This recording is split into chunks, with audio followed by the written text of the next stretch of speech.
Chapter 11. Now when Athaliah the mother of Ahaziah saw that her son was dead, she arose and destroyed all the royal family.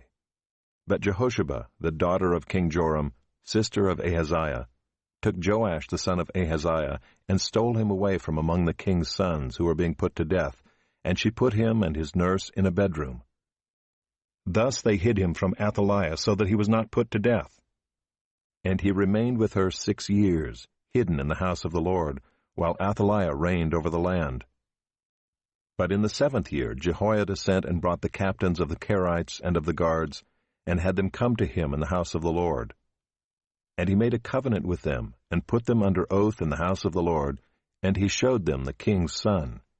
And he commanded them, This is the thing that you shall do, 1/3 of you, those who come off duty on the Sabbath, and guard the king's house, another third being at the gate Sur, and a third at the gate behind the guards, shall guard the palace. And the 2 divisions of you, which come on duty in force on the Sabbath, and guard the house of the Lord on behalf of the king, shall surround the king, each with his weapons in his hand, and whoever approaches the ranks is to be put to death. Be with the king when he goes out and when he comes in.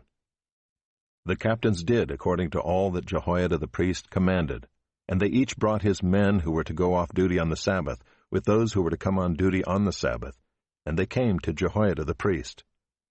And the priest gave to the captains the spears and shields that had been King David's, which were in the house of the Lord. And the guards stood, every man with his weapons in his hand, from the south side of the house to the north side of the house, around the altar and the house on behalf of the king. Then he brought out the king's son, and put the crown on him, and gave him the testimony. And they proclaimed him king, and anointed him, and they clapped their hands, and said, Long live the king! When Athaliah heard the noise of the guard and of the people, she went into the house of the Lord to the people.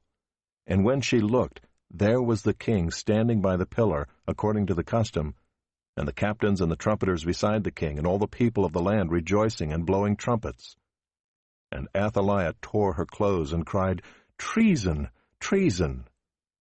Then Jehoiada the priest commanded the captains who were set over the army, Bring her out between the ranks, and put to death with the sword anyone who follows her.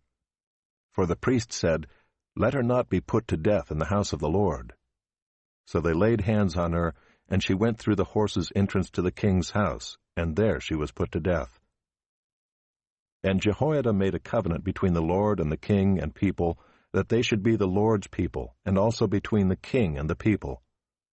Then all the people of the land went to the house of Baal, and tore it down. His altars and his images they broke in pieces, and they killed Mattan the priest of Baal before the altars. And the priest posted watchmen over the house of the Lord. And he took the captains, the Kerites, the guards, and all the people of the land, and they brought the king down from the house of the Lord, marching through the gate of the guards to the king's house. And he took his seat on the throne of the kings. So all the people of the land rejoiced, and the city was quiet after Athaliah had been put to death with the sword at the king's house.